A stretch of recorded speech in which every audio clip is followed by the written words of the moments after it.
I'm joined today on Primetime Local News with Randy Marsh, and he's from the Lloydminster Motor Club. Thanks for taking some time to talk with me today, Randy. Yeah, no problem. So first of all, just before we get into our main topic today, I just wanted to talk a little bit about what is the Lloydminster Motor Club. Can you just tell me a little bit about that? It started about 5 years ago between, actually it was a running joke between me and a couple of buddies of mine because we seen how there were like a lot of clubs that were like signified just for trucks, signified just for cars and stuff like that.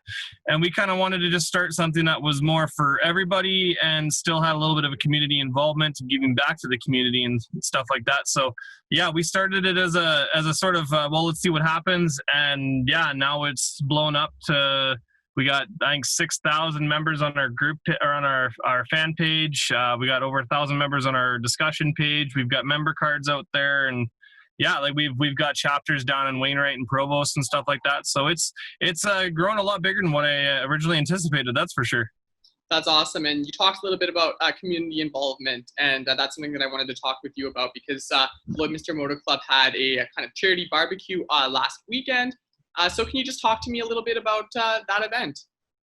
Yeah, actually, funny enough, I actually didn't do a lot of planning on that one. That one I left over to a couple other guys that were doing a huge majority of the planning, and they came up with a barbecue, and they went out and they got a hold of a bunch of local businesses to help us out with the silent auction and stuff like that. But our goal was I know with COVID and stuff right now, it's been a little hard in town, so our goal was to just kind of raise some money for some worthy charities.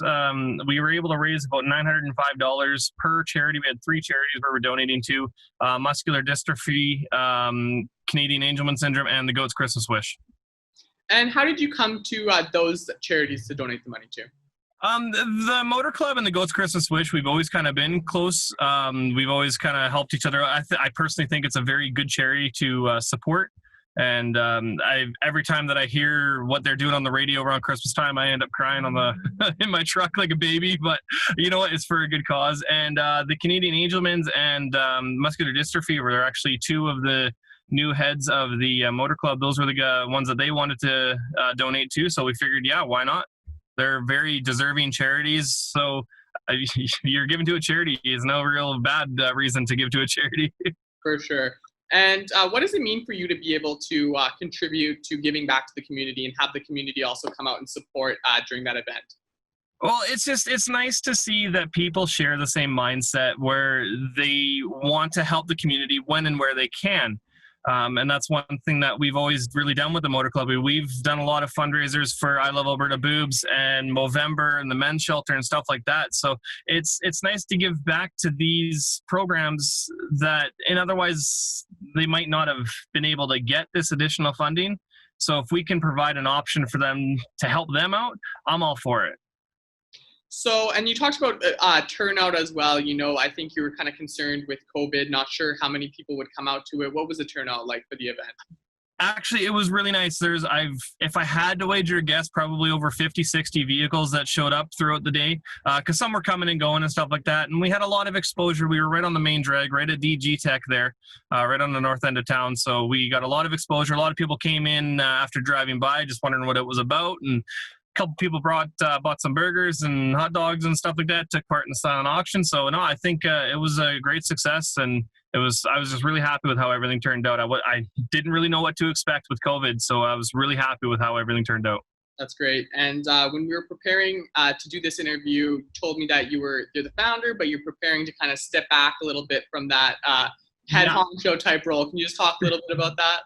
Yeah, so I figure because I helped come up with the group, I can make my own name. So I've been known as the head honcho for the last few years. But I decided this year that I would pass it off to 2 of my friends. They were heavily involved this year, Rob Rempel and Rob Benkoski. And so they are now the new 2 head honchos of the Motor Club, and I'm just the founder. I tried to step down, but they wouldn't let me, so I'll still be somewhat involved, just not to the capacity I was before. It's just life has caught up with me, and I got 2 kids at home and stuff like that, so I got other priorities that I got to deal with. As much as I'd love to focus all my time and effort into the LMC, I can't. I'd love to, but I can't. But I know with these other 2 guys here and with me helping out every now and then, I actually have a feeling that the LMC will have more ideas and be better than it was with just me managing it.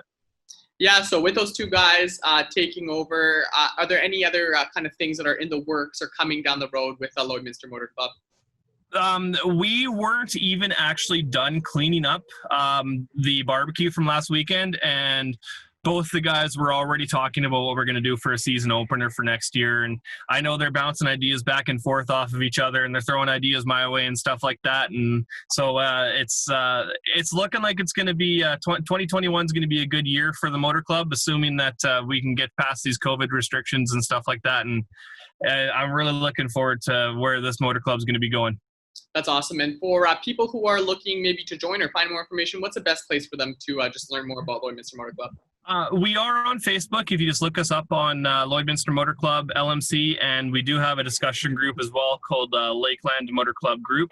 But you can find us on Facebook, Lloydminster Motor Club. We're right on there. We're big into social media. And any questions, our inbox is always open, and we can definitely answer questions, help people out, join up to our discussion group. And we're just, like I said, we're just a bunch of motorheads helping out the community. Awesome. It's great to meet you, and thanks for taking some time to talk with me today, Randy. Yeah, no problem at all. Thank you.